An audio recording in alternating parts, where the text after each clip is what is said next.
Bienvenue à cette exploration. Aujourd'hui, on aborde une question assez fréquente dans nos usines au Québec. On a un gros projet ERP là, qui s'en vient ou qui est peut-être même déjà commencé. La question, c'est est-ce qu'on met les projets de connectivité machine sur pause en attendant? Exactement. Puis le réflexe, souvent, c'est de dire attendons, là.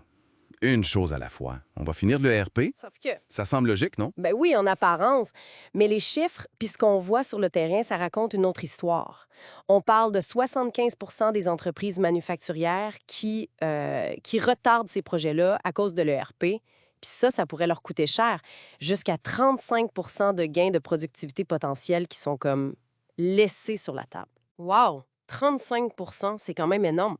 OK, bon, regardons ça de plus près alors. Pourquoi c'est souvent une erreur d'attendre? Puis comment ces deux affaires-là, l'ERP et la connectivité machine, comment ça marche ensemble? Ou pas? Premièrement, il faut vraiment comprendre que c'est deux bibittes complètement différentes. L'IRP, là, le gros système, c'est pour gérer, disons, l'administratif. La compta, les commandes clients, les inventaires, la planification générale. C'est la grosse machine de gestion. OK. C'est complexe, c'est long à implanter.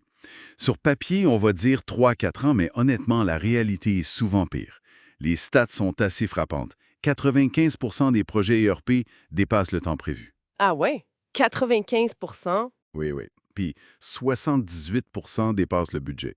Ben, C'est majeur. Puis le bout un peu ironique, là, après 4 ans, il y en a beaucoup qui pensent déjà à le changer ou à faire une grosse mise à jour. C'est un cycle qu'on observe pas mal partout au Québec. ouais, ça, j'imagine que ça sonne une cloche chez plusieurs gestionnaires.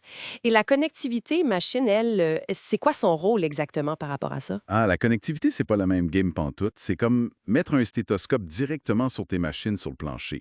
Ça écoute, ça mesure en temps réel les arrêts, les cadences réelles, la qualité qui sort. L'objectif, c'est d'optimiser la production directement. Mhm. Puis, le point le plus important, ça n'a aucunement besoin d'un ERP pour fonctionner puis pour commencer à générer de la valeur. On peut très bien le faire même s'il n'y a pas de ERP ou juste un vieux système maison. Ah, OK. Donc, c'est pas du tout une étape qui vient après le RP. C'est indépendant, au fond. Totalement indépendant au départ, oui. Les bénéfices y sont quasi immédiats. On parle d'une implantation qui prend 4 à 5 semaines, pas des années. Semaine? Wow. Oui, semaines. Le taux de réussite, il est super élevé, autour de 95 Puis ça demande très, très peu de temps aux ressources internes, peut-être 30-40 heures au total pour l'équipe client. Parce que c'est souvent des solutions clés en main où le fournisseur, il fait 95 de la job. 4-5 semaines versus 3-4 ans. Le contraste est saisissant quand même. Puis côté résultat concret, ça donne quoi rapidement? Dès la première année, c'est pas rare de voir des gains de productivité entre 3 et 20 Ça vient d'où? Principalement de la réduction des temps d'arrêt non planifiés, de l'optimisation des cadences, parce qu'on voit enfin la vraie vitesse, puis moins de rejets, moins de pièces non conformes. C'est ce qu'on appelle un quick win, là, un gain rapide. Puis l'investissement est aussi beaucoup, beaucoup plus faible qu'un ERP. OK, je vois. Fait que le vrai danger d'attendre, c'est le coût d'opportunité. C'est tout ce qu'on perd pendant qu'on attend la fin, souvent hypothétique ou retardée, de l'implantation ERP. En moyenne, on estime une perte d'efficacité de 15 juste par manque de visibilité sur plancher. 15 perdu en attendant. Exact. On retarde d'à peu près 24 mois, donc 2 ans. La capacité à vraiment identifier et régler les problèmes sur le terrain. Puis environ 45 des données critiques de production qui restent là, inutilisées pendant tout ce temps. Donc, si je comprends bien, on attend après un projet l'ERP qui est souvent en retard et dépasse les budgets. Et pendant ce temps-là, on n'améliore pas ce qui se passe réellement sur le plancher avec la connectivité, même si ça pourrait être fait rapidement. C'est exactement ça le piège.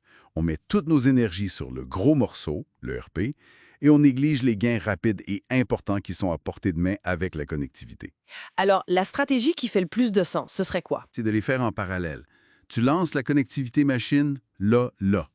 Maintenant, ça commence à générer des données fiables, des apprentissages sur tes opérations réelles, pendant que l'ERP suit son cours. Puis cette connaissance-là du terrain, crois-moi, ça va même t'aider à mieux configurer ton ERP quand viendra le temps de le brancher avec la production. Ça crée une synergie, finalement. C'est logique.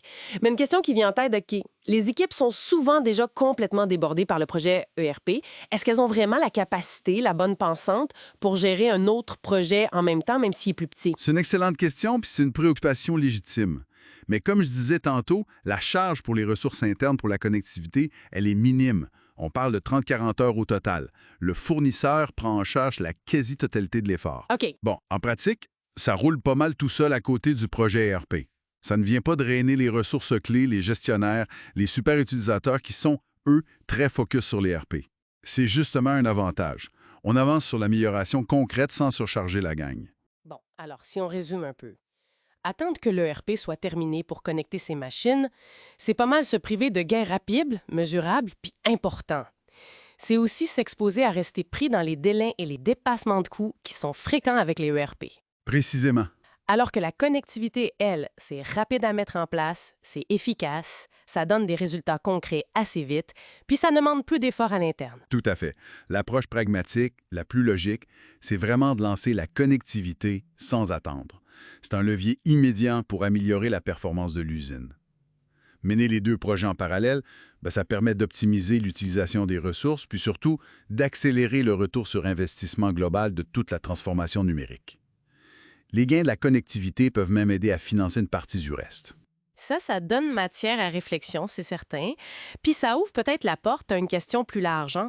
Au-delà de juste l'ERP et la connectivité, est-ce qu'il y a d'autres séquences de projets numériques qu'on prend souvent pour acquises dans un certain ordre qui mériteraient peut-être d'être repensées ou menées différemment pour vraiment accélérer la performance manufacturière ici au Québec? Une piste de réflexion intéressante pour nos auditeurs, peut-être?